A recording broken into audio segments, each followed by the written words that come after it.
이틀 뒤 4일 윤 대통령 탄핵 심판 사건이 헌재 접수된 지는 111일 만이고요. 변론 종결된 지 38일 만입니다.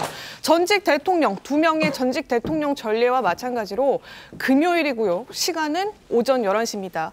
지난주 슈퍼위크보다는 지금 일주일 정도 지난 시점인 4월 4일 11시 선고 기일이 잡혔는데 박민영 대변인님, 이 기일 선고, 이 4월 4일로 지정된 건 어떻게 해석을 좀 하십니까? 저는 개인적으로 4월 4일이 마지노선이었다라고 생각을 합니다. 민주당에서는 4월 18일 이후까지 시나리오를 그려서 좀 극한의 상상력을 발휘를 하긴 했지만 현실적으로 재판관들, 이미선 문영배 재판관들의 퇴임 일자를 의식하지 않을 수 없었다라고 생각을 하거든요. 네. 왜냐하면 이제 그 이후로는 6인 체제가 되게 되고 이 권한 대행이 대통령 몫의 재판관을 임명할 수 있을지 없을지조차도 불분명한 상황이기 때문에 혼란이 훨씬 더 극심해졌을 거라고 생각을 합니다. 또한 재판관들이 퇴임 전날까지 계속 이게 업무를 보는 것도 아니라고 하고 신변보호를 비롯한 여러 준비 기일들이 또 필요하다라고 하더라고요. 그런 측면 하나가 있고, 또한 민주당에 의해서 업무가 과부하되긴 했지만 헌법재판소가 일반 사건들도 다루기 때문에 좀 마무리하지 못한 일반 사건들을 또 다루는 그런 좀 여분의 시간들이 필요했을 걸로 생각이 됩니다. 네. 그렇기 때문에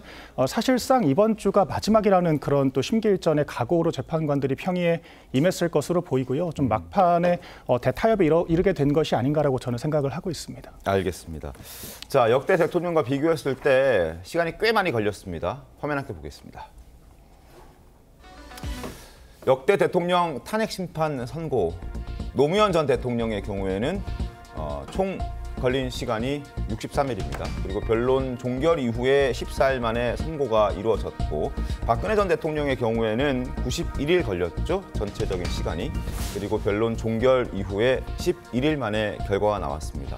때문에 윤석열 대통령의 선고 일정도 좀 비슷하지 않을까라는 생각을 많이들 했었는데 의외로 길어졌습니다. 총 소요 시간이 111일, 탄핵 소추 이후로 111일 만이고 변론 종결한 이후로 무려 38일 만입니다. 과연 이렇게 오래 걸린 게 윤석열 대통령의 탄핵 심판 선고 결과에 어떤 영향을 줄지가 좀 궁금해지는 대목입니다. 송혜원 변호사님, 저렇게 장시간 걸린 게 결과에 어떤 영향을 좀 미칠까요? 일단 이 평의 기간 길어진 원인을요, 사건 내적인 것과 사건 외적인 걸로 좀 나눠서 봐야 됩니다. 우리가 사건 외적인 요인을 지금 무시할 수가 없는 것이, 윤 대통령 탄핵 심판은 과거 노무현 전 대통령 탄핵 심판이나 박근혜 전 대통령 탄핵 심판 때와 달리 헌법재판소의 단일한 탄핵 심판 사건만 계류되어 있지가 않았습니다. 그래서 최재회 감사원장, 또 이창수 서울지검장, 그 외 2명의 검사들, 그리고 한덕수 대통령 권한 대행까지 헌재가 무려 5명에 대한 탄핵 심판 선고를 하지 않았습니까? 그리고 그 사이에 또 박성재 법무부 장관에 대한 변론기일까지 열었죠. 이렇게 민주당의 줄탄핵으로 인해서 헌재가 과부하가 걸려 있었던 상태였다. 이걸 우리가 간과할 수 없습니다. 그렇기 때문에 과거 역대 대통령 탄핵 심판에서 걸렸던 기간과 대등하게 비교하기는 어렵다. 이 점을 말씀드리고요. 그다음에 사실관계에 있어서 여러 가지 디테일하게 살펴볼 부분들이 많아서 재판관들 간에 그 의견을 조율하는 데에도 조금 더 시간이 걸렸다. 이렇게 보는 것이 또 합리적인 측면이 있을 것 같습니다.